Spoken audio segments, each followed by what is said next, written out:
1,997 confirmed cases of COVID-19, out of which 151,708 have been treated and discharged. 2,058 persons have now died of the virus. Meanwhile, information available from the National Primary Healthcare Development Agency indicates that a total of 818,865 persons have been vaccinated in the country. Here is a breakdown of the total targets reached with the first dose of COVID-19 vaccines across states.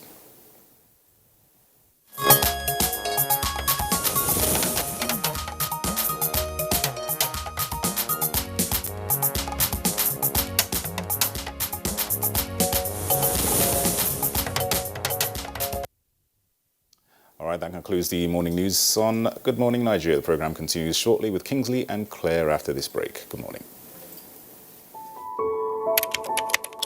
My name is Boss Mustafa, the Secretary to the Government and the Chairman of the Presidential Task Force on COVID-19. I've just had the rare privilege of taking my first dose of the Oxford AstraZeneca vaccine, and I can tell you that we are doing very well in terms of our response and the administration of the vaccines all over the country.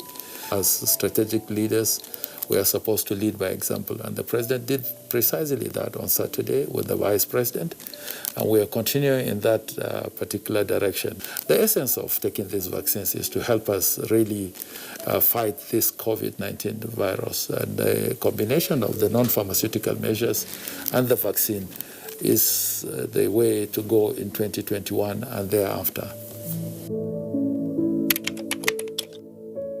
Mommy is ready to receive me a bundle of joy. Mommy is making my home cleaner and safer. We are Dettol, Dettol sure. Illnesses can happen at home too. That's why Dettol and me together will make my baby's home safe and to protect from up to 100 illness-causing germs. That's why moms want to be Dettol. Dettol Sure. We are Dettol, Dettol sure. Every day, he has a drink packed with malt. Every day, he has a drink packed with malt and milk. Every day, he has a drink packed with malt, milk, and cocoa. Every day, he needs the nutritious goodness of Milo. Milo, the energy to go further.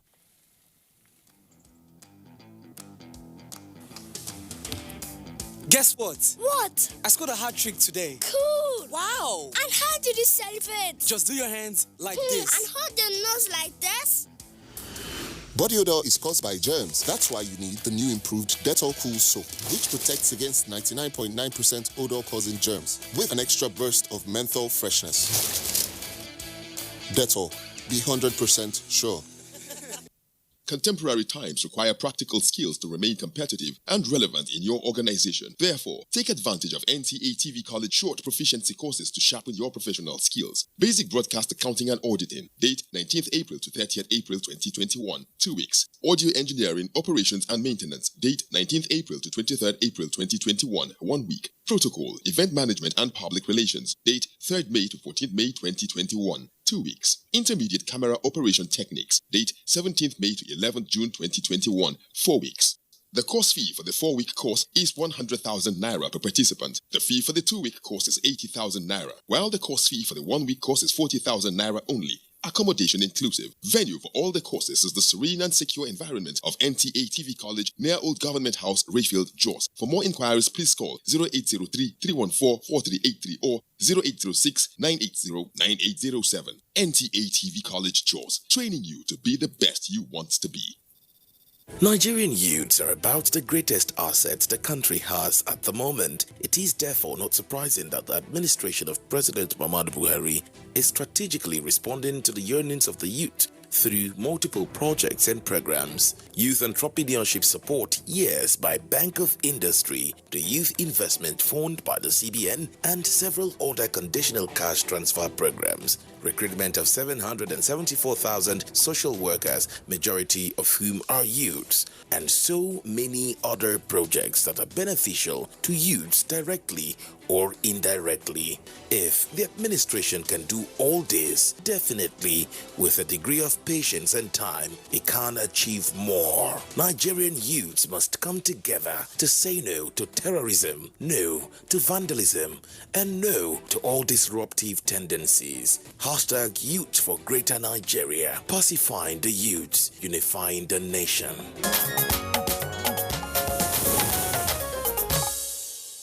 You're watching Good Morning Nigeria on the network service of the Nigerian Television Authority. Now it's time for our business segment. Let's join our correspondent, Comfort Amodu.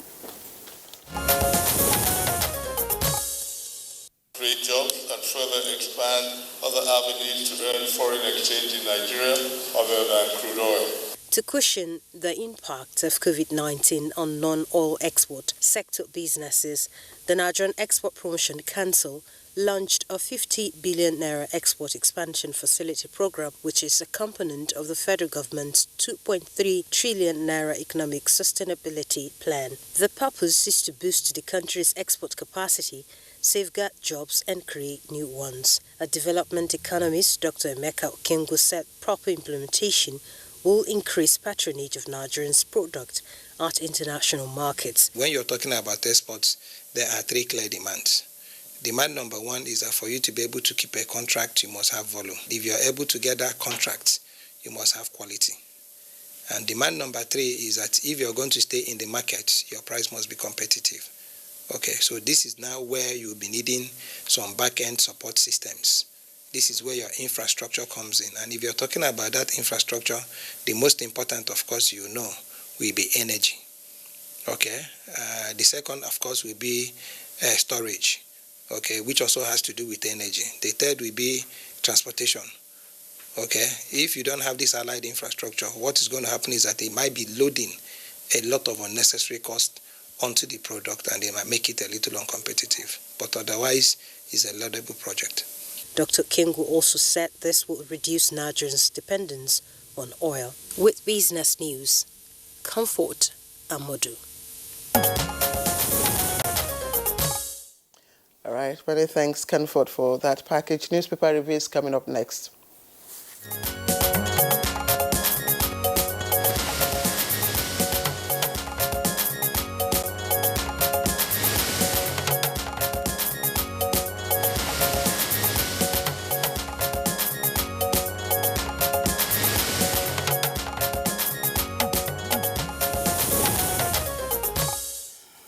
Our newspaper reviewer, Bayo Atebe, is with us in the studios. Bayo, good morning and welcome. Thank you, Kingsley. Good morning. Good morning, Claire. Compliments of the Easter season.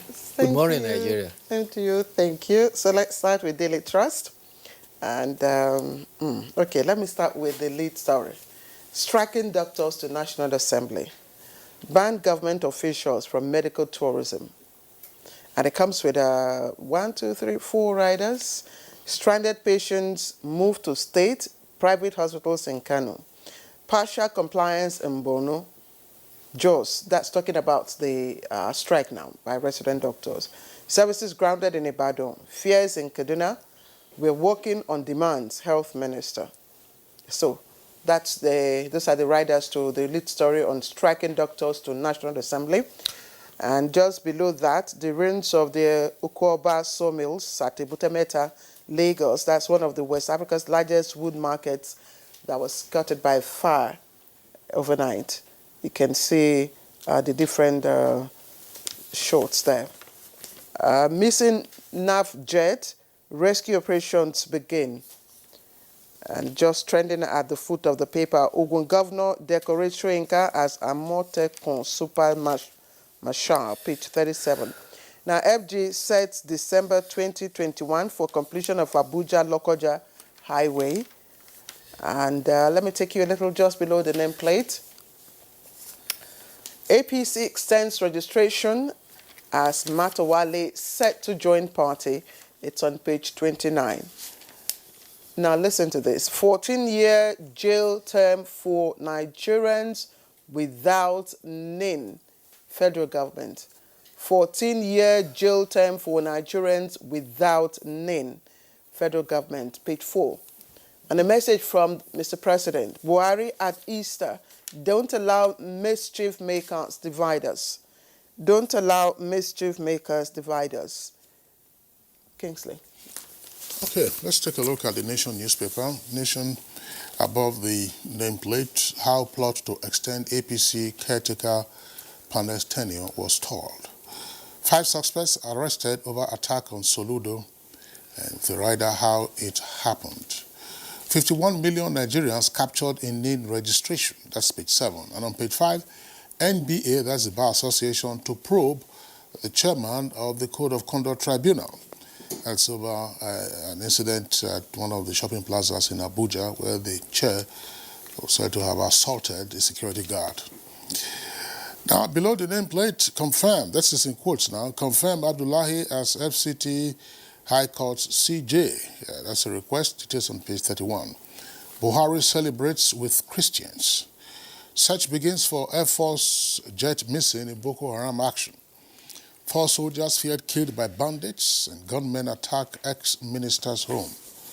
Strike paralyzes hospitals. Patients move out of hospitals in Ibadan, Kaduna, Jos, and Ekiti. Resident doctors, no faith in MOU. Kidnapping and banditry, 53 held in Plateau, Osun, and Kwara. And we lost 7 men and 850 cows in Zangon Kataf, says Fulani community. Mayo. Thank you, Councillor. Our hearts must go out to the Nigerian Air Force, who are now on the rescue mission. An Alpha jet, which were on a support mission in support of troops in the theater of operation, went missing from the radar. The chief of Air Force is already in the theater of operation, and a massive search is being conducted as part of the initiative to trace and rescue the aircraft, which went missing about 8 p.m. and on 31st of March, that is on Wednesday. It may be recalled that the Nigerian Air Force also lost a Beechcraft 350 aircraft while it was attempting to return to Nnamdi Azikiwe Airport in February. Unfortunately, we lost all the 7 officers on that aircraft. Our hearts must go out to the officers and men as they search for our compatriots who are fighting to defend our nation from criminals. Meanwhile, President Muhammadu Buhari has congratulated Nigerians on the occasion of the Easter, and he has said that don't allow the antics of a few mischief makers to divide us and fragment the unity and faith that our nation cherishes. He says he rejoices with all Nigerians and hope that Nigerians will renew their belief that Nigeria is better, a stronger nation, as one nation under God.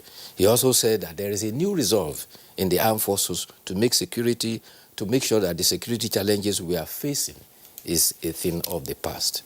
Meanwhile, a Nigerian doctor student by name Najibat Sule has been murdered in Philadelphia. She was said to have returned to her home.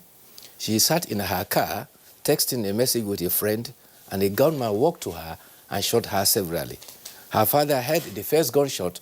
By the time he rushed out, he saw the man firing the last shots and run. He chased the man, and the man ran away to his car. By the time they rushed Najibat Adewale to Sule to the hospital, she died 30 minutes later. It's been 3 weeks now, and there's no information from the Philadelphia police about the man who killed her. There have been also some reactions about COVID-19. A resident in Kaduna is reported that she bled from her nose and vomited blood 6 days after receiving the COVID-19 vaccine. She has since been treated and her bleeding has come under control. The hospital where she went to says that they have contained the bleeding, and they suspect that it was as a result of some chronic illness like hypertension or under respiratory infection, which she had. But she's now been treated and is stabilized. However, a team of epidemiologists in Kaduna from the Ministry of Health have visited to ascertain the causes of that. Meanwhile, Governor Abdullahi Ganduje in Kano says that imams, deputy imams, and the muezzins, those who call prayer, who are paid on the stipend of the state government, will, as opinion leaders, be made to take the coronavirus vaccination. This is because, he says, as religious leaders, they are opinion leaders, and they will help check the resistance. One of the chief imams explained that the resistance from the people in Kano has its roots in the Pfizer vaccine. You recall in 1996, there was a Trovan vaccine a trial in Kano, which unfortunately went bad. So many children were affected. It took about 25 years before compensation was paid. However, there is need to also curb the excesses of some preachers. One Apostle Johnson Suleiman is already saying that he's telling followers, do not take the vaccine. He says that he was actually giving an example. He said Nigerians should not be deceived by the president and the governors who have taken the vaccine. Do you think it is the vaccine they are receiving? They are receiving them. And he added, I advise anybody who has conscience not to take it. It is not healthy. Now, a clergy is a specialist in religious activity. This is a scientific development, vaccination that is ravaging the world. And as at the last check, Pope Francis and Pope Benedict Emeritus took the vaccine on 13th of January. Similarly, the Archbishop of Canterbury took it on January 18th. In Saudi Arabia, As-Sudais, who is the president of the two holy mosques, took the vaccine on 21st of March.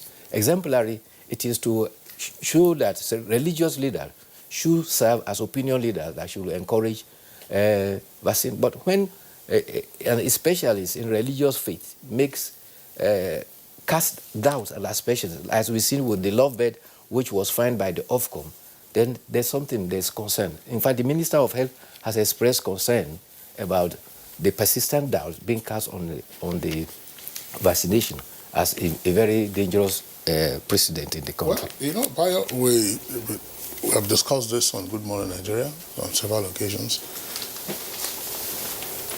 A clash of faith and science, if you like, misinterpretation of faith, in some instances by some clergy persons, is probably what is at play here.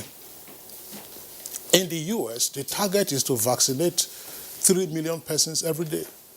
3 million. Now, what they have been able to achieve, sometimes 2.3 million, 2.5 million persons throughout the United States who are being vaccinated. So what is it, glucose that they are injecting into their arm? And I'm asking you, is it glucose? And then you have persons who are making these comments, don't take this, don't take that, without proof, without basis. And then you are claiming that you don't know what the president took. So you, on the other hand, you know what the president took. So the onus will be on you because you are the one asserting that what the president took is not COVID-19 vaccine. So the onus will be on you. I think that sometimes it's better to be silent than making provocative statements or is seeking to incite your followers against public authority for a public health issue as grievous as coronavirus. It's very misleading and an abuse of freedom of expression. Freedom of expression is for expression that is responsible, that is based on truth and fact, not speculation that creates panic among society. All right, I guess, Bayo, that will be all we will be able to take today. You have? But I hope you are aware that there's 14 years imprisonment if you fail to register for NIN. That warning, I read that. That warning came from the Minister of Communications and the Economy, and it is serious. Although so far about 51 million people have had their NIN registered, we still have a long way to go because the minister indicated that on the average you have every individual having between 3 to 4 SIM cards to one individual. So if we have 51 registered, we have a long way to go with a population of 200 million and each person on the average with 3 to 4 SIMs. Sometimes when you read some pieces of legislation, you worry about the sanctions prescribed in the event of an infraction.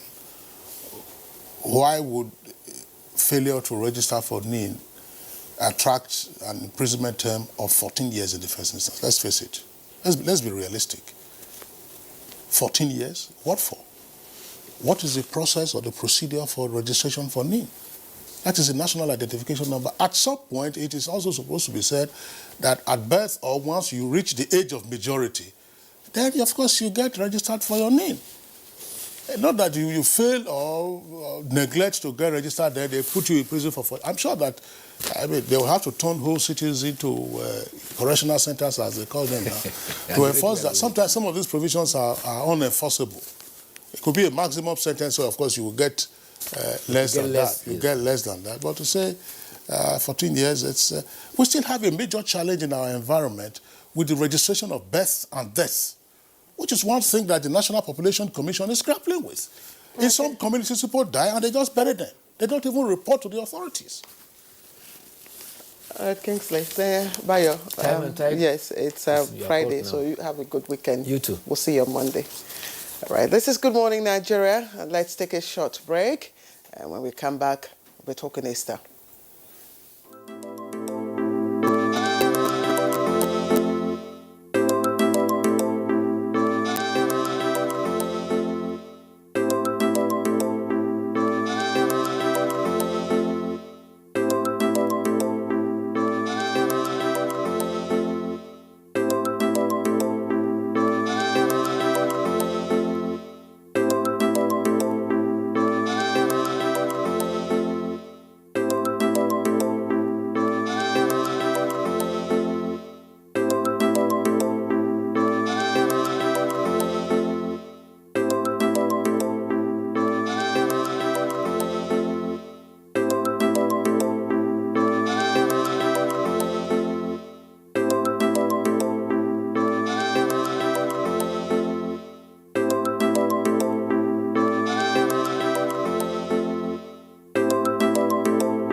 Guess what? What? I scored a hat trick today. Cool. Wow. And how did you celebrate? Just do your hands like this. And hold your nose like this? Body odor is caused by germs. That's why you need the new improved Dettol Cool Soap, which protects against 99.9% odor-causing germs with an extra burst of menthol freshness. Dettol, be 100% sure.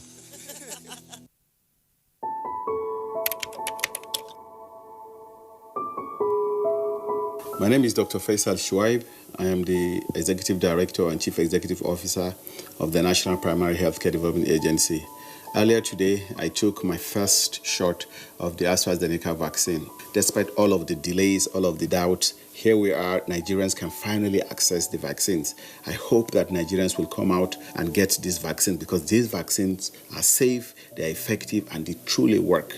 Over the course of the next few weeks, we have to continue wearing face masks. We have to do social distancing. But I know eventually once we're able to get herd immunity, then we'll be able to stop all of these non-pharmaceutical interventions. To get the vaccination, you should go to the NPHCDA website. There's a link on there that you click and you can register and schedule exactly where you want to get your vaccine. Mommy is ready to receive me a bundle of joy. Mommy is making my home cleaner and safer. We are Dettol, Dettol sure. Illnesses can happen at home too. That's why Dettol and me together will make my baby's home safe and to protect from up to 100 illness-causing germs. That's why moms want to be Dettol, Dettol sure. We are Dettol, Dettol sure. Although social media as a channel of communication is inherently harmless, it becomes harmful and damaging when used without discretion and thoughtfulness. Bad social media users spread rumors and fake news without verification. But good social media users stop, reflect, and verify information before sharing it. Be a good social media user. Stop the spread of fake news. Verify the authenticity of your source and use social media responsibly for a better Nigeria. This message is brought to you by the Nigerian Television Authority, NTA, in collaboration with the National Orientation Agency.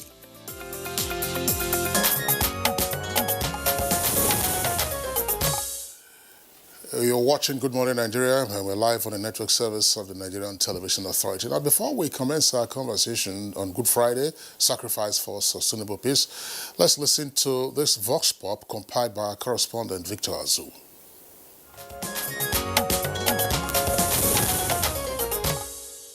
I think we need to just start to build morale, really, because this is all our fight. We have to fight all together. We are one country. We watch out for each other. Watch out for your neighbors, watch out for your friends. From there, trust me, it's one person stand up, another person will join. From there, a old tree, from there, a forest. We're strong, we're one. We will always respect the rights of one another in this country, because I surely believe there will be no peace for mankind if mankind don't have equal rights and justice in the whole world. To harmonize ourselves, that is making everybody understand his stand, as in we Nigeria as a country, and government should know it's their responsibility to watch whatever is going in the country. Security is the responsibility of everyone. It's not only the responsibility of security agencies. That's how some of our Nigerians thought. It's only the issue concerning the responsibility of security agencies, not Nigerians, in which there is no way you can achieve maintaining peace without the collaboration of the communals.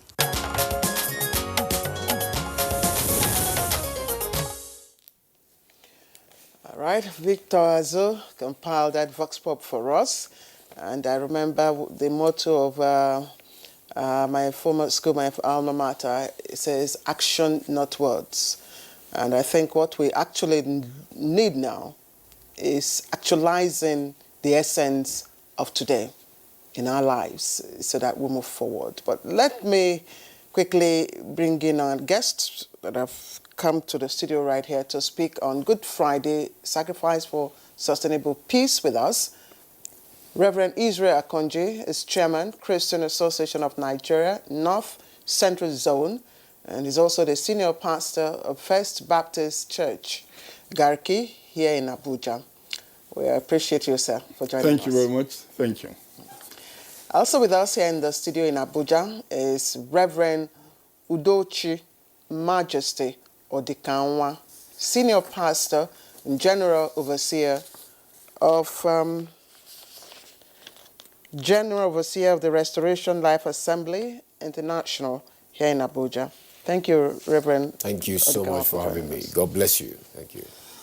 All right, also here with us in the Abuja studios, would like to welcome Venerable Oludare Otoki, who is the Vicar of the Basilica of Grace, Anglican Communion in Gudu, Abuja. Venerable Otoki, a pleasure to have you with us this morning. Thank you very much, sir. Okay. Good day, viewers at home. All right, and also here with us, but this time from our Kaduna Network Center, would like to welcome the Reverend John Joseph Hayab, Country Director, Global Peace Foundation. The Reverend Hayab, delight to have you again on Good Morning Nigeria.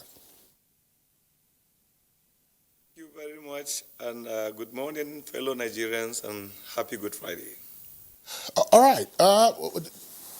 Gentlemen, let's begin this conversation. I mean, earlier on, my colleague and I were bantering to introduce to this edition of the program.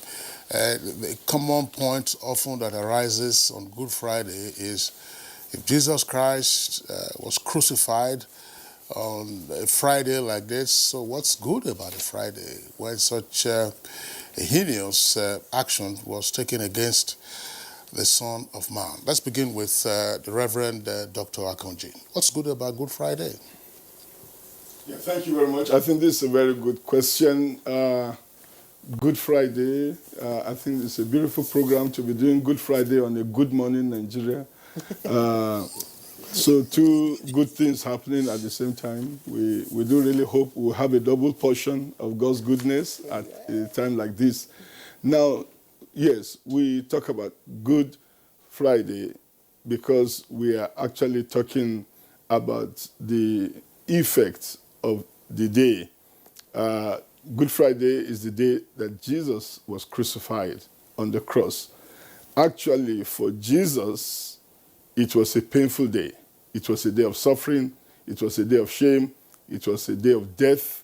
For Jesus, we can even say it was really a bad day.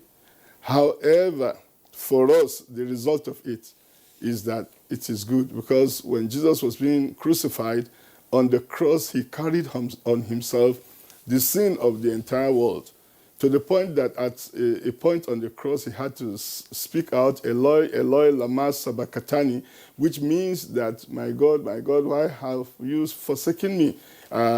Because at that time, Jesus was carrying the sin of the world, so it was a kind of experience that was not normal with Jesus. But then he carried it for the sake of mankind. So when on the cross he said, Father, forgive them, what he was actually saying is, Father, forgive them, but punish me.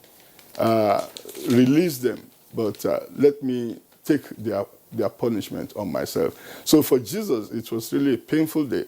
But for us, that was the day that he died for us. He died in our place, substitutionary death, so that we will be forgiven. It is that forgiveness we have, the reconciliation we have with God, the big extent of his death that makes us children, that makes us justified, that make us sanctified, reconciled, saved, that makes it a really good day. So it's really comprehensive what Jesus did on the cross to give us a new life, a whole life that is different from the plans of the devil against us. He came to give victory to us by his death. That's why it's a Good Friday.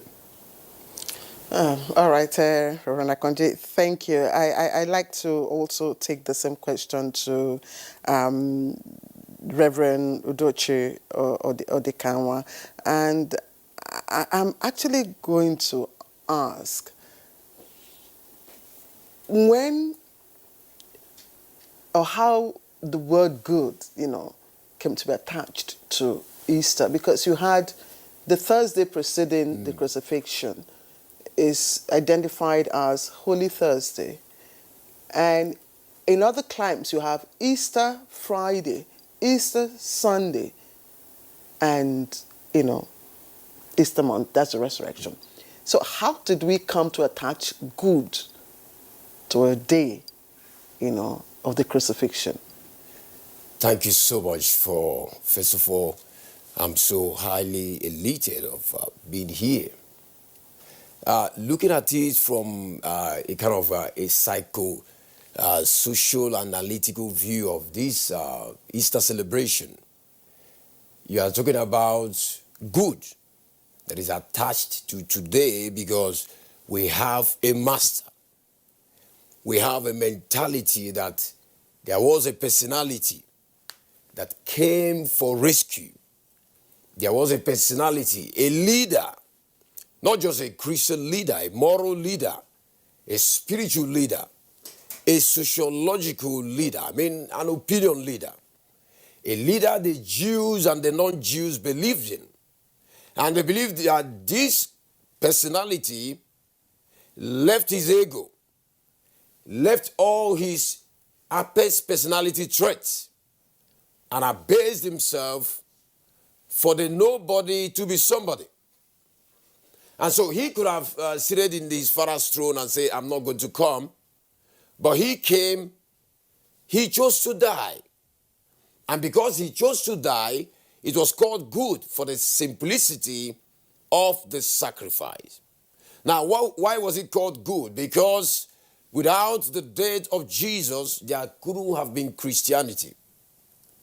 Christianity came to be because Jesus chose to die. And because he chose to die, he gave us an option of escape.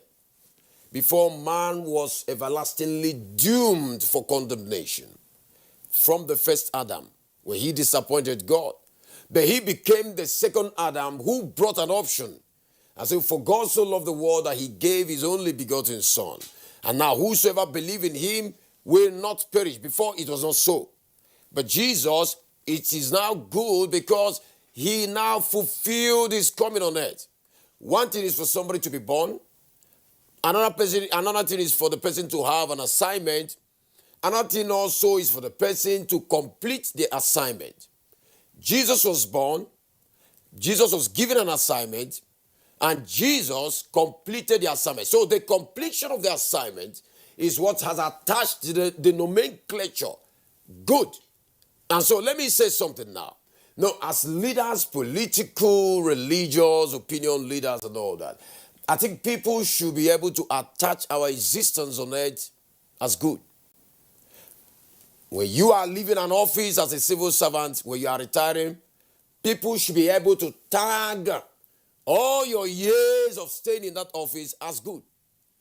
As a father, when you are leaving your children in your old age, they should be able to tag your coming to them as good. As a mother, as a leader. And so Jesus is now a very pivotal example for both Christians and non-Christians. And so that's why he's called good. Okay, let me just bring in Venerable Otoke. What's your own perspective?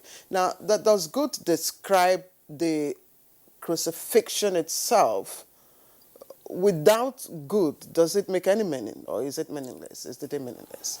Thank you very much. The crucifixion, whether we say Good Friday or not, makes a lot of meaning. I will align myself with the speakers that spoke before me. Good in the sense that it is God's will. And whatever God does is good. You say all things work together for the benefit of those who trust in the Lord, not only trust, who are called according to his purpose. That's Romans chapter 8, verse 28. We can say good. That day, they didn't call it Good Friday, because from human perspective, Jesus suffered and died. Not even many Jews believe that he died for their sin. They believe that he just offended the Roman Empire by calling himself a king, and he was crucified and he died. In actual fact, they thought that the Roman Empire killed him, but nobody killed Jesus. He surrendered his life. He said, I have the power to lay down my life, and I have the power to take it up again. So in actual fact, he was not killed. He willingly died for the sin of the whole world, that whoever believes in him may not perish but have eternal life. So we say he is good because Jesus was able to go to the cross for us, that we may be redeemed from the shackles of sin. So it was later we added that Good Friday. In the Jewish culture, it is the Day of Atonement. So, but it's later the Christian will now say it's Good Friday, because whatever Jesus did on that day is for our own good. Thank you. Because of the underlying benefits. Yes, ma'am. Okay, sir. All right. Thanks a lot, Venerable Toki and the other men of God here in the studios. Let's go over to our Kaduna Network Center. The Reverend John Hayab, you've listened to the other comments. Let's have your own take on this, on the essence of Good Friday. And in doing that, maybe I should pose this question to you. It's also been referred to, just the entire life of Christ himself and how it ended on the cross as the one perfect sacrifice. Does that one perfect sacrifice lead us, therefore, to categorize today, when he was nailed to the cross, as Good Friday? Thank you very much. Let me join my colleagues in saying that this day is celebrated with so many names. Some people call it the Silent Friday. Others call it the Black Friday. But as the last speaker did said, at a point, the Christian community, looking at what this unique sacrifice brought to humanity, call it Good Friday. But that has not stopped others from calling it the different Fridays and others that I have mentioned. So I wanted to lay this foundation so that the use of nomenclature of good is generally acceptable, or is largely acceptable, because what Jesus offered himself for, the sacrifice Jesus Christ made for, makes it good for we, the beneficiaries. Let's not forget that in history, people have made sacrifice, but most time they make sacrifice either for their families, they make sacrifices either for their friends, or wife, or husband, or children, or relations, or people, just few. But this unique sacrifice that is different from all other sacrifice in the face of the earth, was a sacrifice for the whole world. And that's why many Christians begin their presentation of this by using John 3:16. It's a familiar verse, but has a lot of meaning. For God so loved the world of sinners, the world of righteous, the world of rich people, the world of poor people, the world of people who go to church, the world of those who do not even know the road to the church. He gave his only begotten Son, who came and died for us, so that whosoever will come and have everlasting life. So that is the most important thing. So this sacrifice is unique. This sacrifice is general. This sacrifice is large. This sacrifice is so big, if you can describe it. And Christians celebrate it. So when we attach good to it, we are looking at what this sacrifice brought. The Bible says, when we were yet sinners, Christ came and died for us. So he didn't die for us when things were good. He died for us when we were bad. That is why I love the subject of today's conversation, sacrifice for sustainable peace. As we go forward, we'll be looking at how do we make sacrifices for our country, for our family, and for sustainable peace, looking at Jesus' example. And Jesus, during that week of resurrection, death and resurrection, there were other unique sacrifices that were made, some for good, some for selfish purpose. If we look at them, probably it will help Nigerians to see the need for them to make sacrifices for this country, for their families, and for the common good of humanity. And it may change the way things have been going and lead us into a better future, a better and prosperous nation. All right, thank you very much. We'll get back to you, Reverend Joseph Hayab. Let me return to Reverend Israel Akonje. I know you have just, limited time with us. But again, the essence of Easter, generally, not just Good Friday, it's for us to, renew our lives. It's for us to reconnect, with our faith. And one way we can do that as Christians is always to, let people know where this instruction, to commemorate this event, is located, is cited, is where we get the instruction from. And we have to refer to the Bible. Can you give us instances in the Bible, that speak specifically to Easter? Yeah, well, thank you very much. Yes, there are instances in John chapter 1, verse 29, speaking about Jesus Christ, the very first time that he saw him, John said, "Behold the Lamb of God that takes away the sins of the world." The Lamb of God. So Jesus already saw him as a lamb, as one whose mission was to give himself as a sacrifice. In the book of Isaiah chapter 53, we are told that he was wounded for our transgressions, bruised for our iniquities. The chastisement of our peace was upon him, and by his stripes we are healed. That all we like sheep have gone astray, we have turned everyone to his own way, and the Lord has laid on him, on Jesus Christ, the iniquity of us all. So Isaiah chapter 53, reading from verses 3 to 6, you find that there, John 1:29 says, "The Lamb of God that takes away the sin of the world." And 1 Corinthians chapter 5, verse 15 says, "And he died for all, that those who live should no longer live for themselves, but for him who died for them and was raised." I think this is quite incisive. This is supposed to be the response to his death. He died that we should no longer live for ourselves. In other words, we should live for God. We should live for others. We should not live for our own self-centeredness, selfishness. We are supposed to live sacrificially the way he lived. So the purpose of his death is to give us a new life. The same 2 Corinthians 5 verse 17 says, "If anyone is in Christ, he's a new creation. All things have passed away. Behold, all things have become new." Therefore, the coming of Christ, the death is not just for dying's sake. It is to bring us into a newness of life, which is a life reconciled with God. That life is a life of love, it's a life of peace, and it is supposed to be shown and demonstrated in the way we show love to one another, all people of the country, men, women, young, old, educated, uneducated, Christians, Muslims, and people without religion. We are supposed to show them love, just like Christ came in the love of God to rescue us. And of course, when Jesus was even born, when he came into the world, he was said to be the Prince of Peace. And at his resurrection after the death, the first thing he declared to his disciples is, peace I live with you. In Nigeria today, we do not have the kind of peace we need.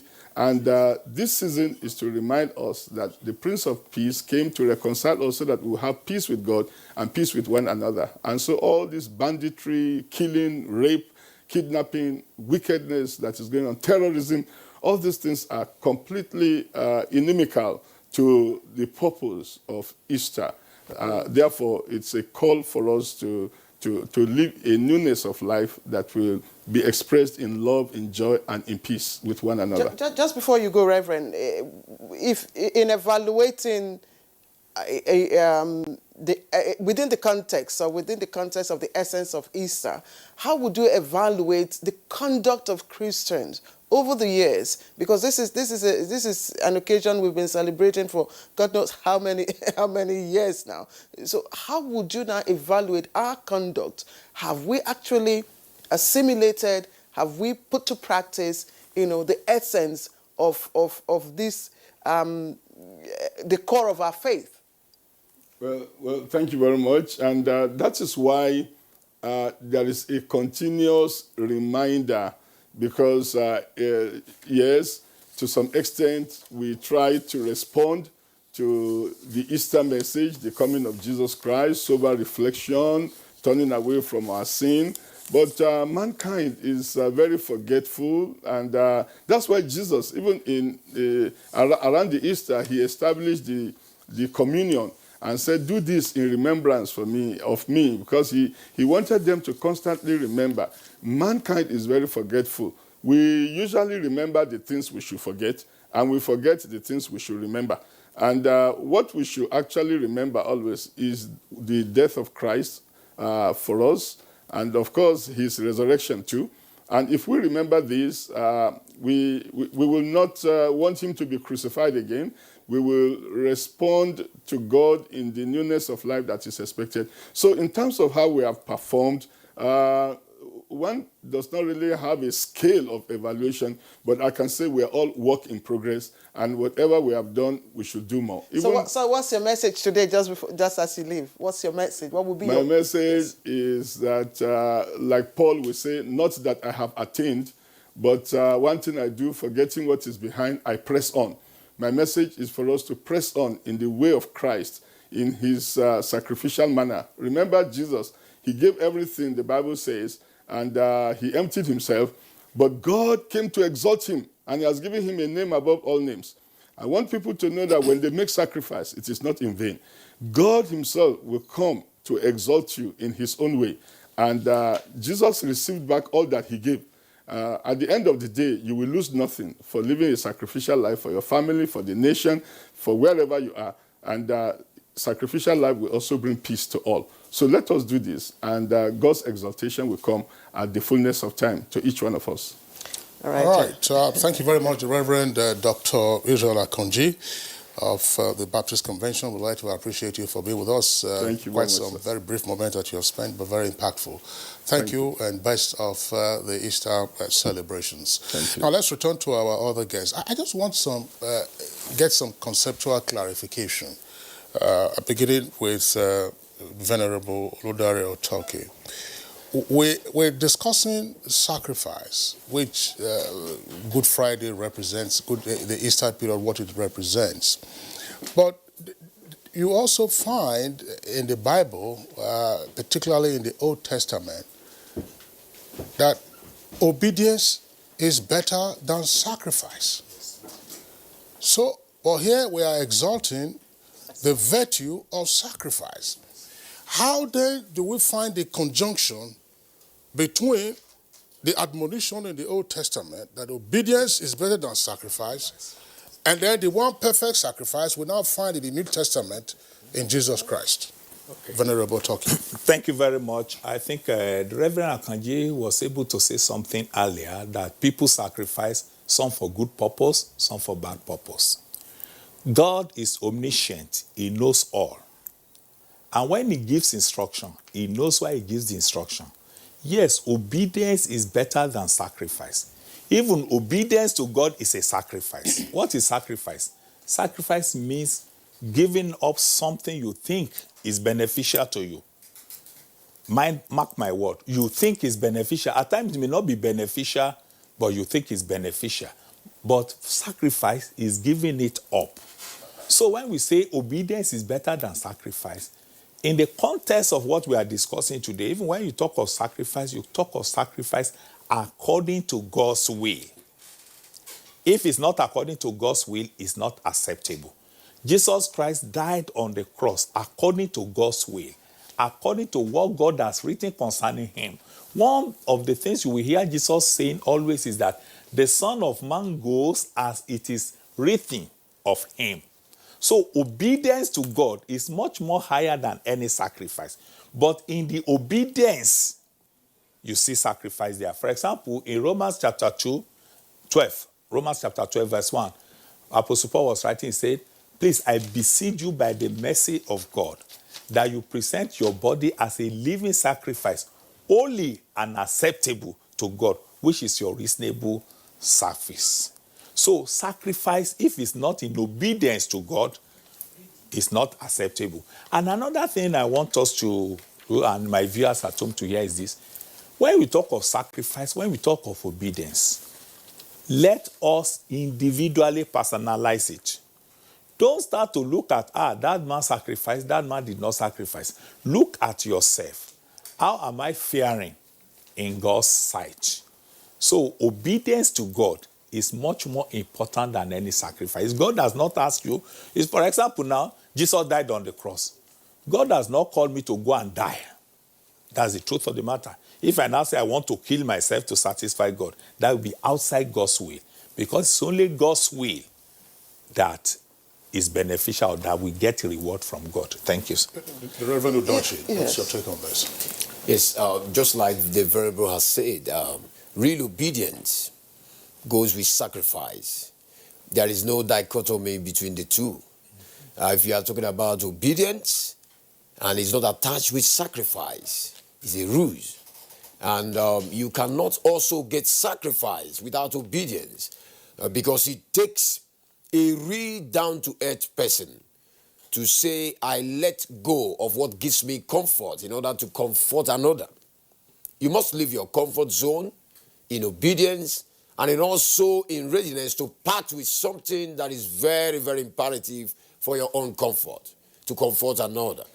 And so Jesus did that. Now, if you read the book of Philippians chapter 2 from verse 5 down to 9, he said, for God has highly exalted him and given him a name above all names. Before it was not so. Now, at the name of Jesus, every knee bows. Why? Because he was very obedient till death. How did the obedient got the lifting? He attached it with ultimate sacrifice. Look at our soldiers.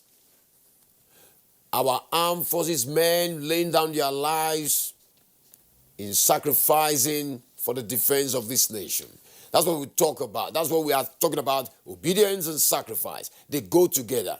Real obedience without sacrifice remains a ruse and is not complete. And that's what Jesus has done and has left us a legacy for everyone. All right, thank you. Thank you, Reverend Odekanwa. Let's go to Kaduna. Reverend Joseph Hayab. Also, the question will be, to you, the same question.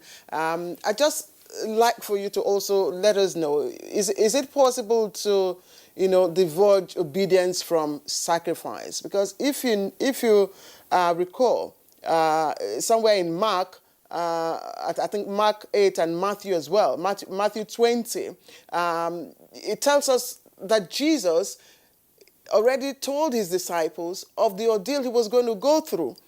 So he already knew it was a mission, it was an assignment, it was an instruction that he had to obey. So in obeying that, in giving himself up, he was also obeying, a divine instruction.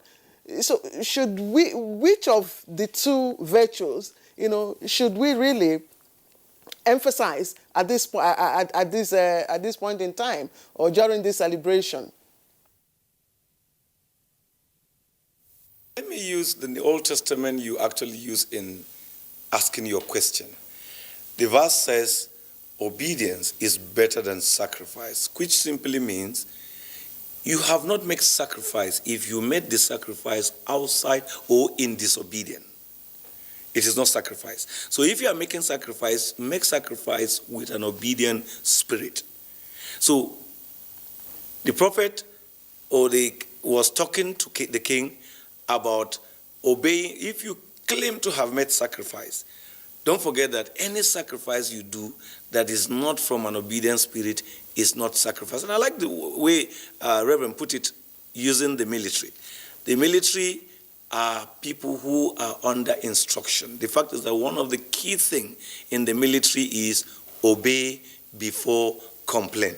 In obedience, they are making sacrifices for us, making sacrifices to defend our territorial integrity, making sacrifices to make sure that we sleep or we live well. So you cannot separate obedience from sacrifice, but you cannot make sacrifice if you do not make it, and it becomes a worthy sacrifice if it is from a disobedient spirit.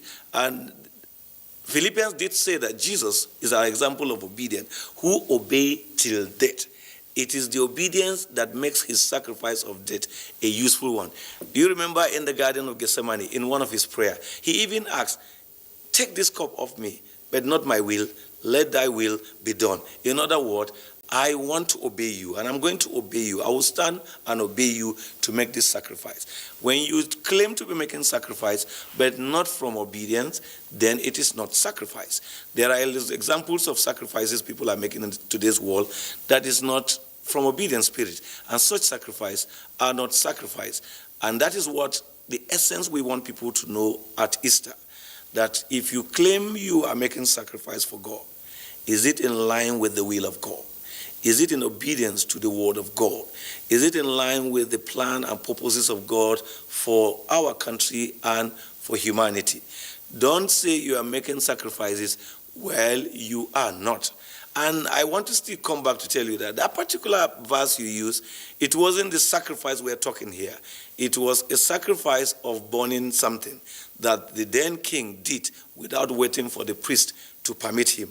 And so the priest or the leader now had to remind him that, look, obedience is better than just saying, oh, I made a sacrifice, because there's an instruction that you should offer sacrifice of animal, and it is not your responsibility to offer the sacrifice. It is the responsibility of the priest to offer the sacrifice, but you want to show that, oh, let's just do sacrifice as long as the sacrifice first obey.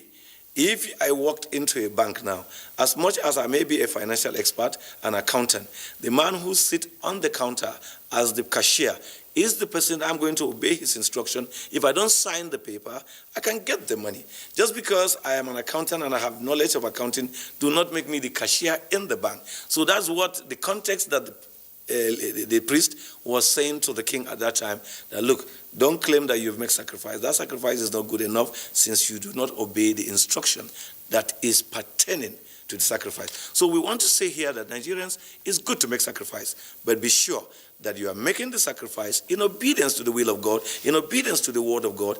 And when we talk about sacrifice for sustainable peace, we know that it is the desire of God for peace to reign in a community. It even says, pray for the peace of Jerusalem. So if you are going to make sacrifice for the peace of Nigeria, you are already obeying an instruction of God. The Reverend Hayab, thanks a lot.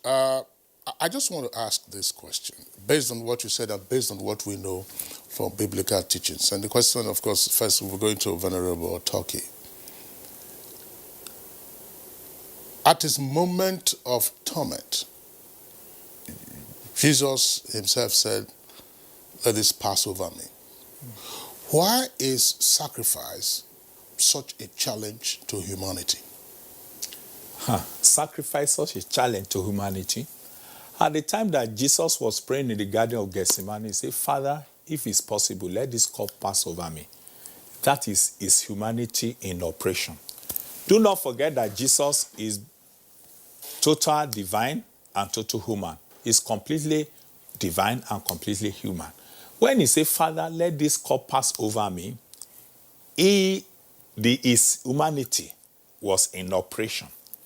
And then we are talking of peace. Don't forget that peace, we say, is absence of conflict, absence of, but it's more than that. It's even absence of an anticipation for conflict. When Jesus was saying this at the Garden of Gethsemane, he knew the seriousness of the sacrifice he's going to make. He knew how deep it is. The greatest sacrifice that Jesus made on the cross was to miss the presence of the Father. He was with the Father.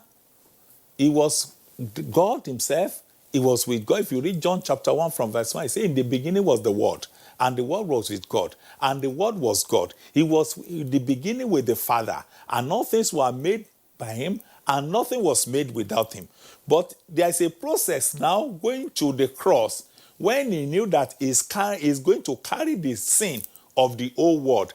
And God's eyes are too pure to behold iniquity. So he knew that as he goes to the cross, God is going to turn away his face from him.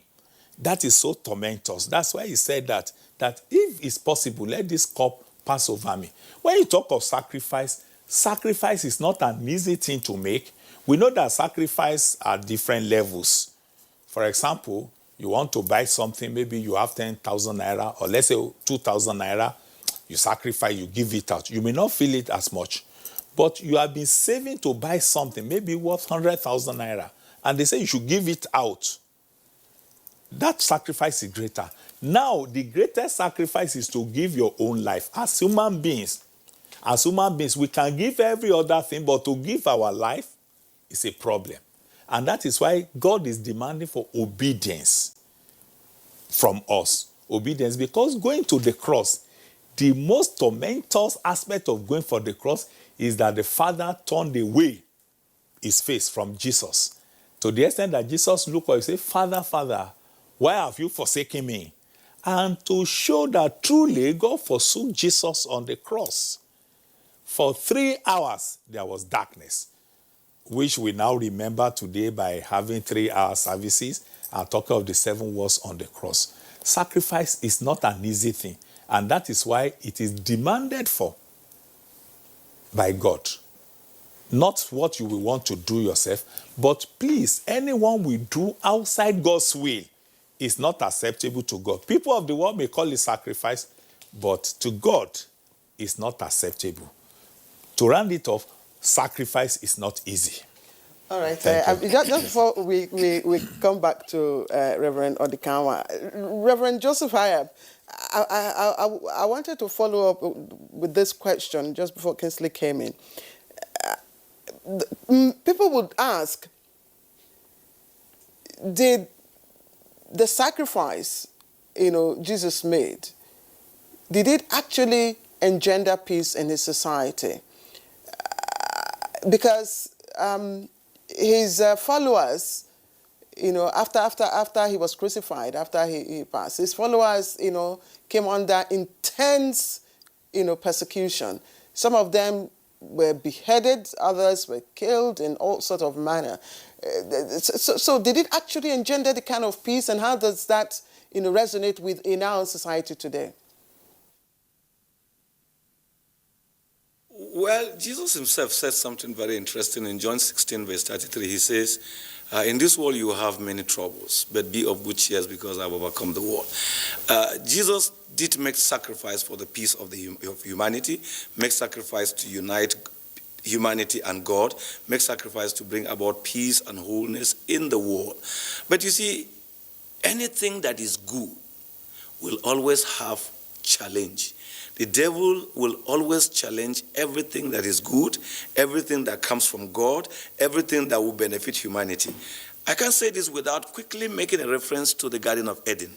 When God placed man, Adam and Eve, it was the plan of God for them to enjoy. It was the plan of God for them to live peacefully. It was the plan of God for them to marry all the time. But the devil comes in and disrupts that. So the devil is still at work even today, disrupting the peace of humanity, causing division among humanity. Not that sacrifice have not been made, but that is what the devil is. And how do we overcome the devil? We overcome the devil by holding holding tenaciously onto that which we have received from God through Jesus Christ and refuse what the devil is offering. Sometimes the devil offers this through our friends, he offers this through our neighbors, he offers this through followers, he offers this through leaders. He can offer and use any kind of human being to cause this lack of peace. It does not mean that there was no sacrifice. It simply means that as you present, as God provides what is good, the devil is there attacking what is good, and that is the story of Easter. Jesus Christ made a good sacrifice for the whole world. But there was a betrayal before the sacrifice was made. Judas, who had been following Jesus all through, betrayed Jesus. So in every good thing, there is a bad thing. But Jesus taught us something also within the period. Because when he went on the cross, or when he was carrying his cross, something happened.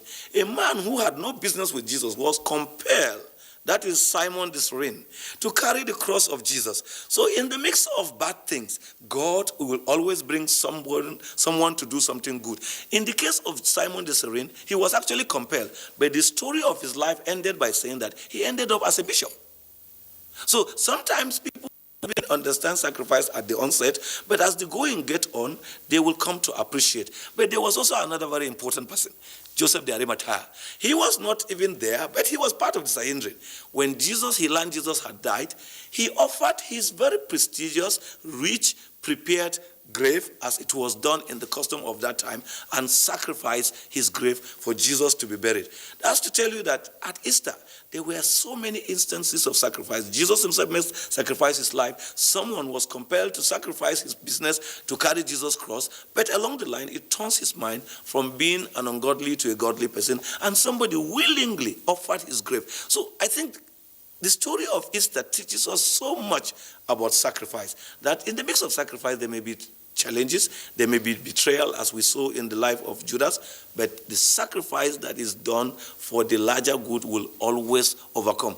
Remember, Judas never even enjoyed the 30 shekels he received. He ended up killing himself and threw the money away. So those who did those things that were good remain fresh in our minds today, and they are the examples we want Nigerians to learn, even as we celebrate Easter, as we celebrate Good Friday. But the man who did not make honest sacrifice, which was not from an obedient spirit, you saw how he ended. All right, Reverend Hayab, thanks a lot. Let's come back to the Reverend Udochi. Sacrifice, sacrifice, sacrifice. Why is sacrifice such a big challenge to humanity? Yes, just borrowing from what Reverend have just said.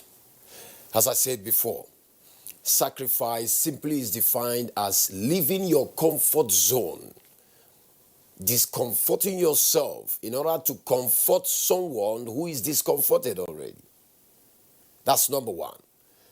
And sacrifice does not go without some of the social challenges. My first degree in the university was sociology. And we know very well that there is what we call peer pressure, peer groups. In the sociological settings, you will see some friends that will tell you, what are you trying to do? Why do you think you should give your car to this man? Even when you have the instinct to do that. Why do you think as a boss in the office, you should condescend so low in trying to sacrifice this or apologize to this junior staff? I mean, why will you be very stupid? Somebody will put it that way. Now, it's a peer pressure. They are coming against your emotional intelligence, trying to undermine you. And also in psychology, there is this man called Lombroso. He says, show me your friend and I will tell you whom you are. Jesus had supportive friends. In making sacrifice, you must also make sure you know the people surrounding you. They are very, very empirical to your survival. Very imperative. Now, when you read the book of Matthew, chapter number 27, from verse number 1 down to 3, the Bible says that when Jesus was about being crucified, the chief priests, the scribes, Judas Iscariot, they plotted to kill him. That is Matthew 27 from verse number 1. Now, why the chief priests? These are some of the societal stratification of people that are seen in the society. I mean, because in the society you see so many stratificational cadre. The last is the apex of the cadre of the society. A-P-E-X as in Zenda. Now, these chief priests, they were in the apex. These were the people Jesus looked at as, oh, these are good people and all that. But they still plotted against him. They still came up against him. Why does he think he's the king of the Jews and he wants to, present himself as the Messiah and all that? I think we should kill him. He saw those people. Even a man who was his treasurer, Judas Iscariot, this man also ganged up to come to betray him. But Jesus forgave him. But their gang up never stopped Jesus not to have died for me and you. He pressed on. Now, what does that got to show us? Let us navigate a little bit from the Bible circle. Let's go to the society right now.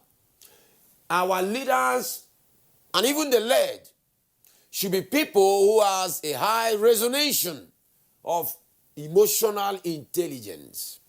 In leading your people, in making sacrifice, you must have what we call emotional stamina to do that. Because somebody who is mentally retarded, who is not emotionally stable, cannot make sacrifice. And that's why sacrifice is very, very important for you when you are making sacrifice. Mind the type of company you keep and take the resolution and say, I'm going out for this, I'm not turning back. You must be somebody who is stable, not somebody who is waved about by every winds of doctrine. Now, Jesus had that emotional intelligence. He understood what his people wanted. He understood what God the Father wanted. And he understood his mission. Now, what are we trying to say? Why is sacrifice very challenging?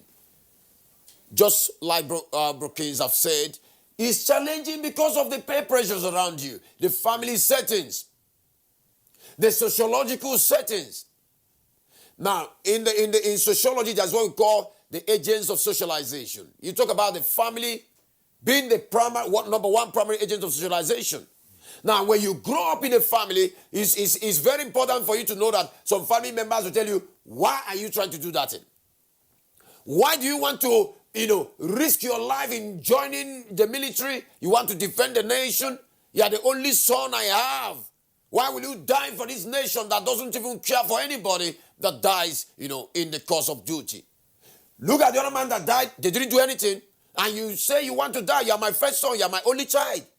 But it behoves on that agent of the society, the son. He quotes right now to say, Mama, I think I'm poised towards making the sacrifice to unite Nigeria together. I'm saying, for instance, it's a metaphoric statement now. Now, what we are saying is that in sacrifice, we must have the emotional stamina. We must be resolute, committed to go out for what we want. If you are convinced about it, God have told you, despite of the peer pressure, we must stand. Jesus had that, and today all powers in heaven and on earth is given to him because he was determined to save humanity. All right, Venerable Turkey, I know some people will say that to be able to make the kind of sacrifice that we're all talking about, you must be able to break the glass ceiling of the self, the ego. You must embark on a spiritual, deep spiritual journey. I don't know, you want to speak more on that? Yes, thank you very much. When you talk of sacrifice, I mention it and I will keep on repeating. If it's outside God's will, it's not a sacrifice acceptable to God. To humanity, it may be a sacrifice. One thing we must know first is that God will never ask you to do something you cannot do. If God asks you for something, that means he has deposited that thing in you.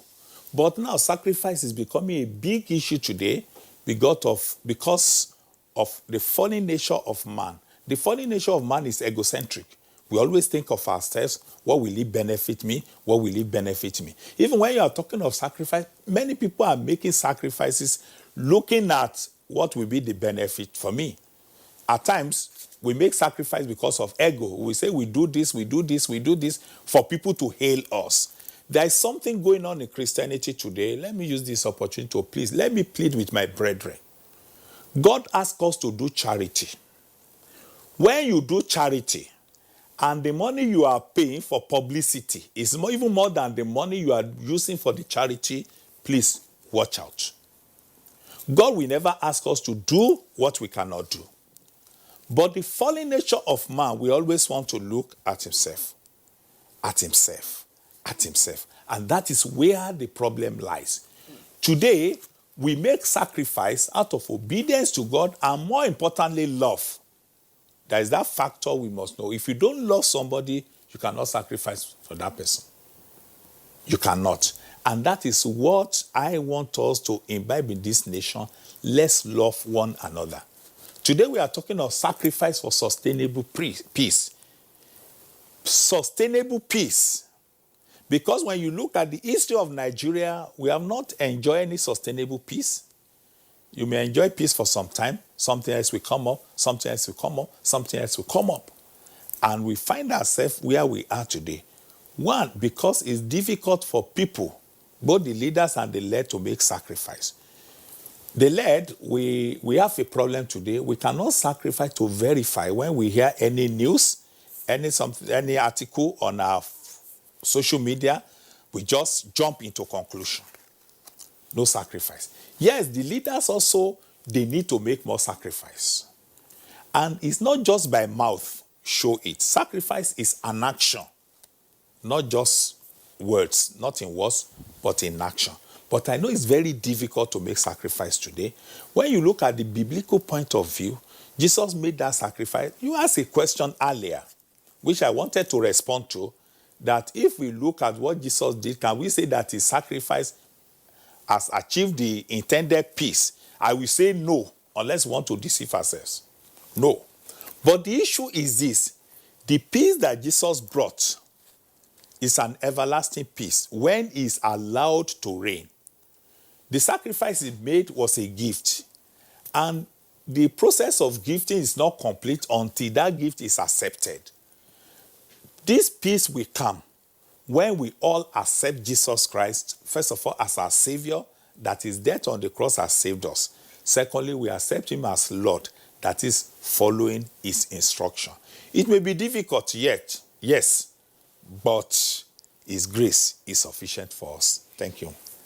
All right, Venerable, thank you very much. There are some of the issues that gentlemen you have raised. I would like the Reverend John Hayab to also speak to this aspect. The Reverend Hayab, well, man is egocentric, and sacrifice entails self-denial or self-abnegation. But man, being egocentric, also is concerned about self-preservation. And the absence of peace threatens that self-preservation. And yet, we see at play the very opposites of self-denial in the level of greed and avarice in our society. How do we reconcile this? How do we reconcile the fact that we are egocentric and yet we are avaricious, we are greedy, but want to preserve ourselves, and the absence of peace engendered by our greed and avarice causes conflict in our society? Reverend Hayab, I would like you to chew on this as we take a short break, and when we return, you give us your response.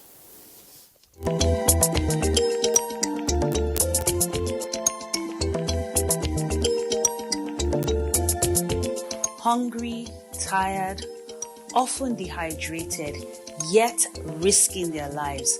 This is the predicament at least 13.2 million Nigerian children find themselves in every day. The number of children we have out of school now is actually a consequence of the poor quality of education. Government itself needs to begin to think differently about education. And that is why we are also at this moment planning a comprehensive curricular review. If you do not have appropriate education, you may end up being a fodder for those who are going to try to cause economic or social mishaps.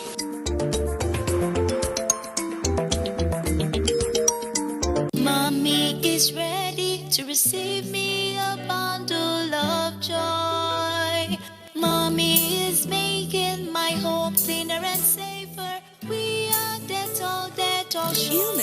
happen at home too. That's why Dettol and me together will make my baby's home safe and to protect from up to 100 illness-causing germs. That's why moms want to be Dettol. Dettol Sure. We are Dettol, Dettol Sure.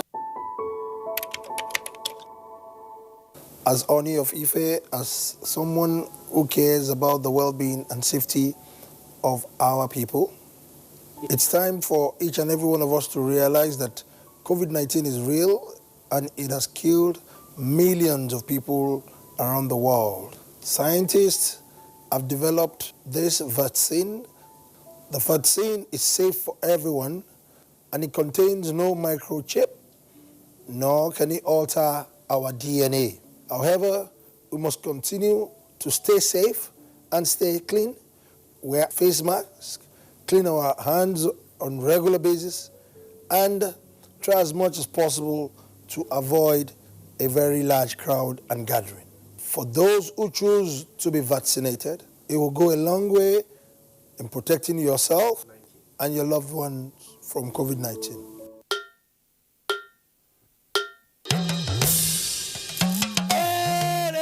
I bring you wonderful news. The village headmaster is coming back to your screen. Mo wire abi mi o wire. Teacher ló mọ̀, a fẹ́ lọ wá nǹkan jẹ.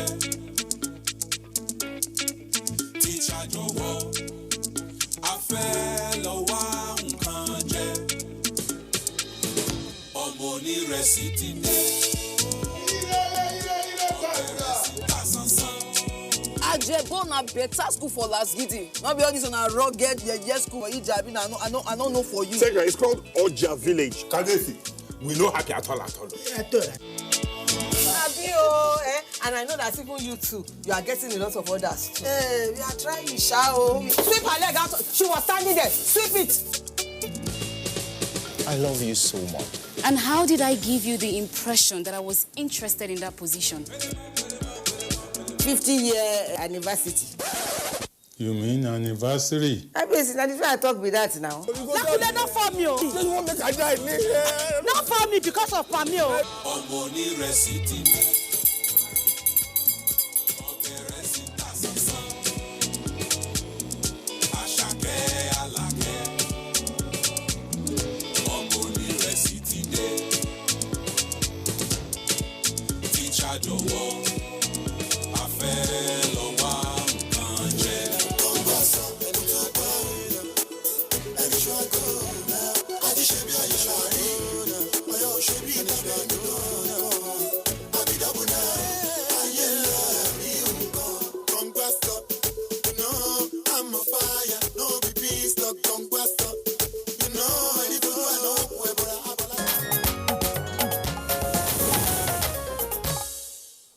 You're welcome back. It's still Good Morning Nigeria. We're live from our Abuja headquarters studios on the network service of the Nigerian Television Authority. We're going back to our Kaduna Network Center where I popped a question to the Reverend John Hayab. Reverend John Hayab, I believe that you remember the question in detail and therefore you have your response. Otherwise, I could just recast the question. Okay. Let me just go straight to attempt giving answers to your question, but start by, let's simplify this sacrifice.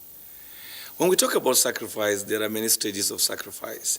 There are many things we do that are sacrifice. Sometimes there are people who are making very serious sacrifice, very meaningful sacrifice, but we don't appreciate, we don't understand, we don't even give kudos to them, so they assume their sacrifice is not worth it.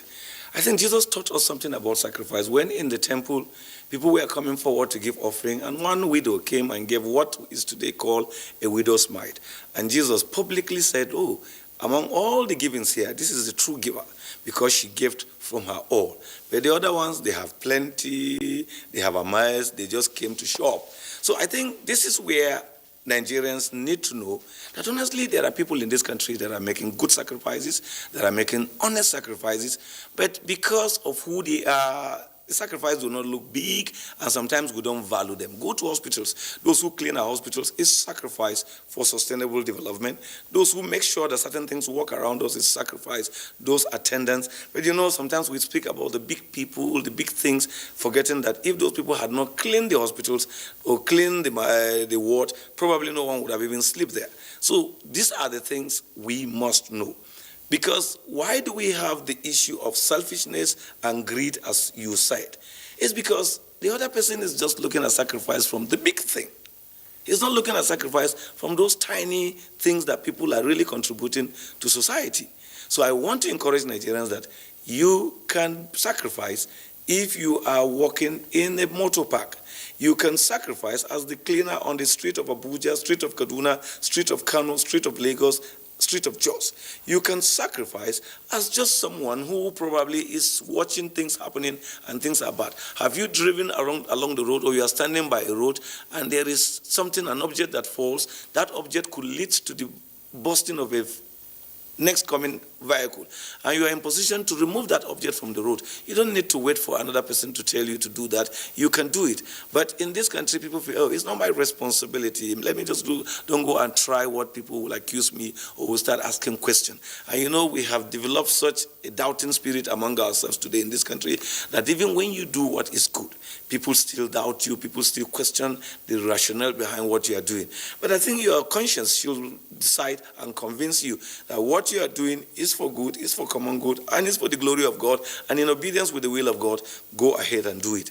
Those who do the show up, those who do the other one that is not true, that is their kind of sacrifice. And this is where we differentiate between obedience sacrifice and sacrifice for self-glory. If you do things just for self-glory, you have not helped. You have not made any sacrifice. Probably you walked into a gathering where no one can afford 1,000, and you want to claim that you give 200,000, but in reality, if you were to support that mission or that particular project, ₦1 million, 10 million, 20 million is not enough for it. Be honest to yourself, because you know sincerely in your heart that you could do that, and God is asking you to help. Have you observed that today in most of our televisions and radio, we receive information about people who are sick, people who are having problems in hospitals, they don't have money to go and get help, and no one seems to be forthcoming. And that's why the poverty keeps increasing. But these same people who do not forthcome to support those who are sick, to support those who are having problems, will go to certain functions and display that they have money, they display that they are donating and giving. Such giving is not because you really care. Such giving is not because you want to solve a problem. Such giving is just to impress. I'm giving all this illustration to bring us back to the issue we are discussing. What kind of sacrifice do we do for sustainable peace? And I want to say to Nigerians that, look, even the sacrifice of greeting could lead to peace. You have lived in an environment, you've made sacrifice to tell the other neighbor good morning. You feel too proud of yourself, too big. Oh, I am a northerner, and my neighbors are from the south. If I start greeting them, they will think that I am worshiping them. They will think that they are above me. Brother, you've not done enough. If you can humble yourself and open up a conversation by just saying, good morning, neighbor, I hope you're doing fine. How is your work? It will give him an opening and attract him to want to talk with you more. Such kind of neighbor cannot talk about fighting you tomorrow, destroying your home tomorrow, or coming against you tomorrow. I'm using this. What about the way we teach our children? What kind of sacrifice do we tell our children to do when they are in public place? They don't think that there is a need. If someone, or a child sees an old woman who cannot help herself, or an old man, and he has not been trained to understand what it means to just give that old woman a helping hand. That may not mean anything, but let me tell you, that is part of how we are grooming our children to grow up and never assume or consider anybody as worthy of their support, as worthy of their assistance, as worthy of even giving him attention. When we don't make such tiny sacrifices around us, we are dividing and expanding our togetherness, because we are dividing ourselves. We are not bringing people closer, and tomorrow when there is an issue, the person you're supposed to stand in for to show him love, you'll be looking at him as an enemy. You'll be looking at him as someone you're supposed to kill. I deliberately brought the story of Simon the Cyrene and Joseph the Arimatheus to show that when we talk about sacrifice, not all sacrifice are to death. Some sacrifice are as minor. Though pastors have said it over and over that certain sacrifices that are not being instructed may not be. But Simon the Cyrene also gives us another picture of how God can change situation. Of a man who was not willing to take that cross, but was compelled to take that cross. But the compellation makes him realize and appreciate the goodness that came out with the cross, and eventually preach about the cross, promote the cross. There are certain sacrifices, sometimes we are not prepared for it, sometimes we are not willing for it, but as we start doing that, they will lead us to that bigger picture of sustainable peace. Right, Reverend Joseph Hayab, thank you. Venerable, again, let's look at the, peace that we're talking about. Yes. And I like for you to explain to us, this is a very dicey period in our journey as a nation. It's been quite challenging, from every part, of the geopolitical zone. We're going through political, economic challenges, but the worst of it is insecurity. Yes. There's so much distrust, there's so much suspicion of one another. What kind of sacrifice would you expect from a Nigerian at this point in time? Thank you very much. For sustainable peace and with what we are experiencing, we've talked of something that human beings were egocentric. The first sacrifice we need to make is to devour ourselves of self. Let us not consider ourselves first, but consider our neighbors first. Just as the last speaker said, if you are my neighbor, I'm your neighbor, we should start to think, how can we live together in harmony, rather than trying to outdo one another in one thing or the other.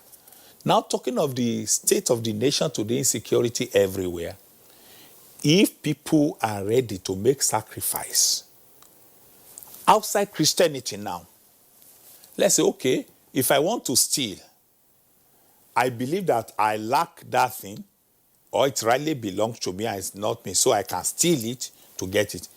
To make sacrifice, say that, okay, if I don't have it now, does it mean I cannot live? Now, this thing I want to go and do, can I live without it?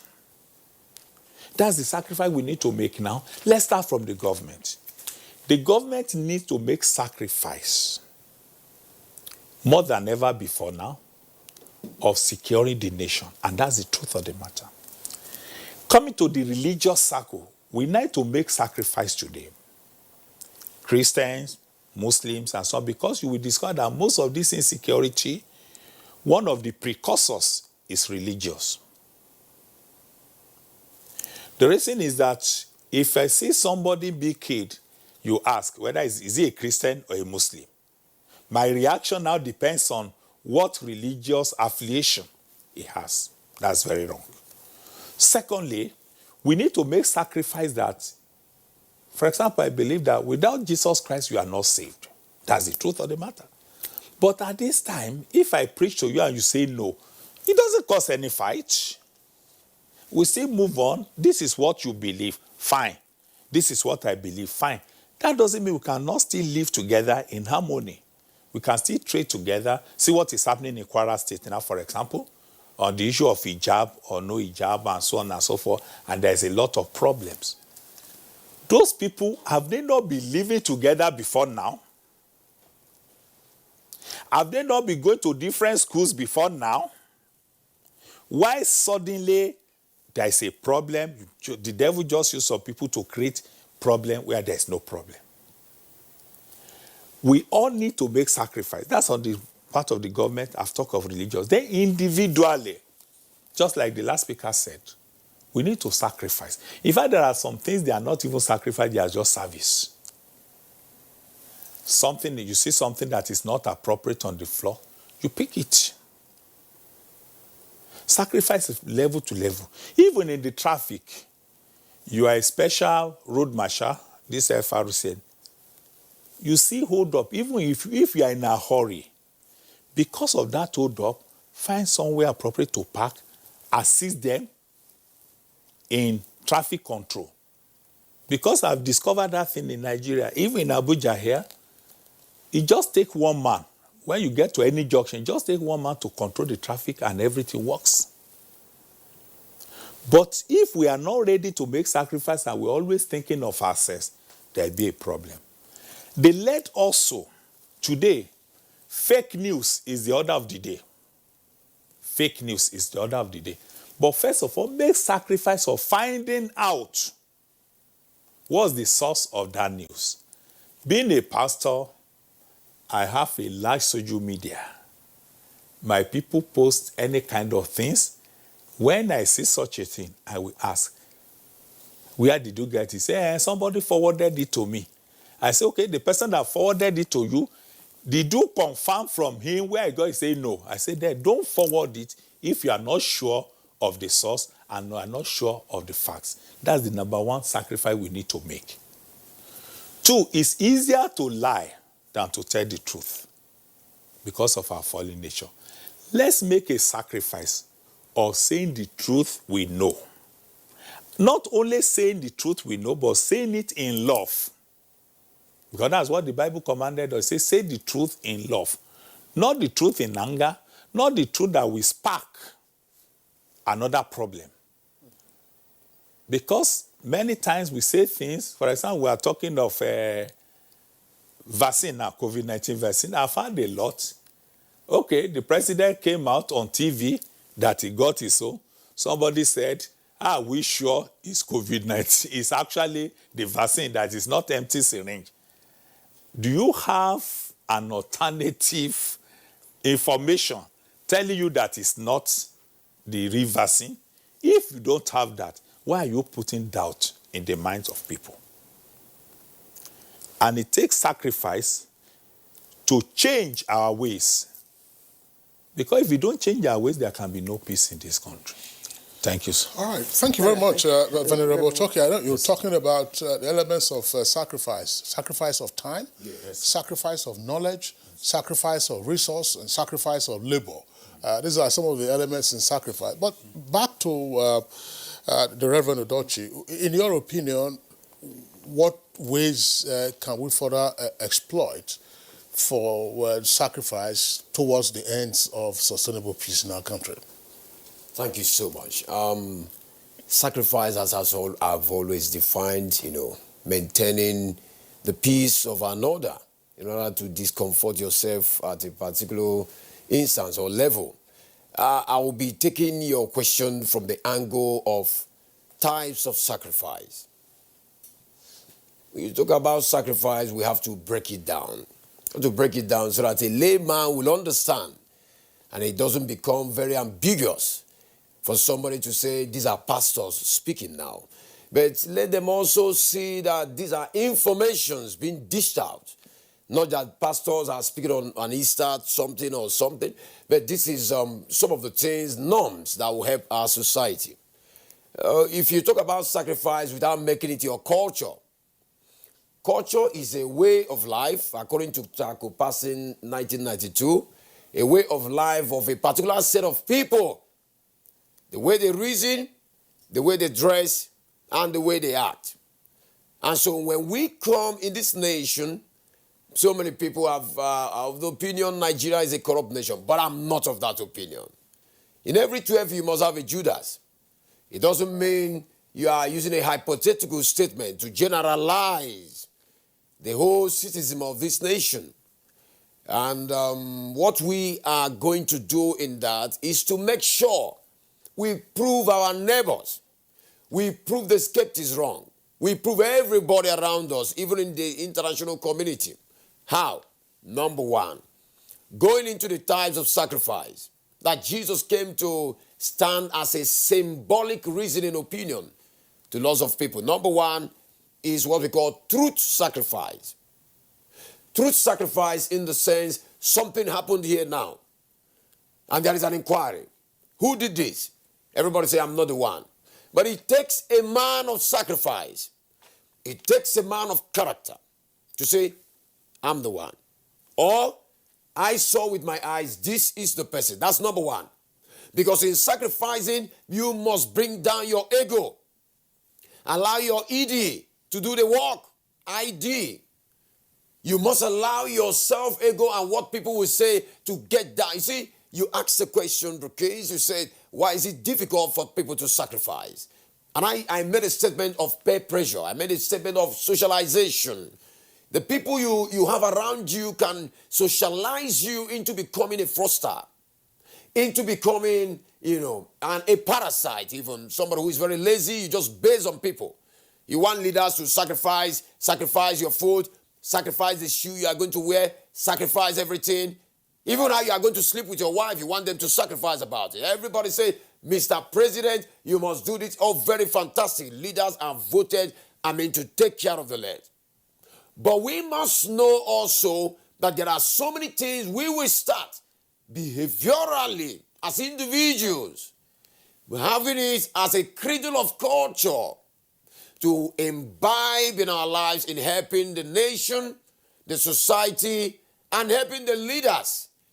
You've talked about sacrifice of truth. We're running out of time. All right. Now, to lead well. Now, the sacrifice of truth, you must stand on truth at all times. And also the sacrifice of contentment. You just have to be contented with what you have and don't go after looting and looting, because vanity upon vanity, everything is vanity. And the last one I would like to say before we round up is the sacrifice of help. Now, it's different from sacrifice. You go to help, you look for the destitute, you look for the downtrodden. Go to the rural areas. There are people who cannot eat. They only drink water to go to bed. They can't sacrifice. In just few words. Yes. What kind of sacrifice, with regards to insecurity, what kind of sacrifice would, let's say, not Nigerians or Christians, make at this point in time? It's just a sacrifice of truth. The sacrifice of truth. And I repeat again, the sacrifice of truth. Just stand on the truth. Don't do whatever that is false. Don't engage yourself in anything that will undermine your neighbor's reputation. Deliberately. Or the nation, or the people in power because you are not in power. Or the people out of power because they are out of power. You just have to stand on the truth. Christians and non-Christians, Jesus stood for truth. He stood for sacrifice. He spoke the truth even when his own people betrayed him. And so we must be poised into speaking the truth, going for what we want to the glory of God, even when people around us seems to be against us. All right. Thank you very much. The Reverend John Hayab, this question is coming to you. Well, we've had peer pressure, and here we are. It's possible that on the basis of the admonition that has been emphasized today, and of course had always been emphasized with regard to sacrifice for sustainable peace, some persons will say, yes, I need to make this sacrifice, and I will go ahead making the sacrifice. But you look around you and you find that some other persons are not making a sacrifice. If anything, they are jeering at you. How do you, as that individual who is making that sacrifice, keep pressing ahead? The truth about it is that if we want to see our sacrifice making impact, then look at it from you. If all other people will not do right, don't join them to do wrong. You won. You see, one person doing right in a community can influence the larger other people to do right. So if one person here do right, another one person in another place do right, so we are adding to the number of people doing right and we are increasing. But if you are waiting until everybody starts to do what should be done, then no one is going to do it because someone probably out there is also looking up to you. I wanted to chip in this by talking about 3 important sacrifices in a just quick time. 1, we must sacrifice to forgive. It takes sacrifice to forgive those who have wronged you. Many of us cannot forgive those who have wronged us. That is not good sacrifice. Yes, of course, you have to be hurt when you are wrong, but sacrifice and forgive. Another thing is that it takes sacrifice to love. One pastor has said that severally, and I want us to remember this. Nigerians, it's not easy for you to love people you don't know. It's not easy for you to love people that you've heard so many bad things about them. But when you sacrifice to love them, even despite the bad stories you've heard about them, we can sustain peace. And the other thing is, it takes sacrifice to support and assist people. I don't see someone who has invested or has supported some people to grow will go back again to destroy what he has done. So if we learn to sacrifice and forgive one another, sacrifice and love one another, sacrifice and support people, not necessarily people of our faith or people of our tribe or people from our region, then we are now beginning to build a new community of close connection. You love the other person, you care about the other person, you understand he hurt you yesterday, but you have forgiven him. You understand he didn't do what you liked the other day, but you understand he's human and you're forgiving him, and then you keep working together, then the society will change. Now children will learn. Those who may not belong to your faith will learn from that act. Those who do not belong to your tribe may even see it as the culture of your people to always make things easy. Yes, you're offended, but you forgive. I think that is what Jesus Christ passed on to us, and we must pass it on continuously in this country until we see the desired change that we are looking forward to happens in our country. Honorable John Joseph Hayab, thank you. And just before we come back to you to take, of course, say our goodbyes.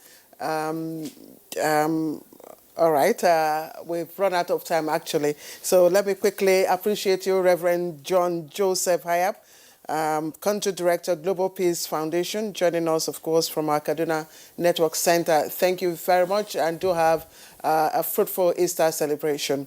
Let me also appreciate Venerable Oludari Otoki, Vicar, Basilica of Grace, Anglican Church, Gudu, here in Abuja. Thank you very much, sir, for your thoughts. Yes. And the General Overseer, Restoration Life Assembly International, here in Abuja, Reverend Dr. Udochi Majesty Odikawa. Thank you very much. Thank you for having me. All right, and that's Good Morning Nigeria for today and for this week. Do join us again on Monday for another edition of the program. And always remember to stand with NTA against rape and rapists. Have a great weekend. All right, enjoy your Easter holidays. I'm Kingsley Osadolo.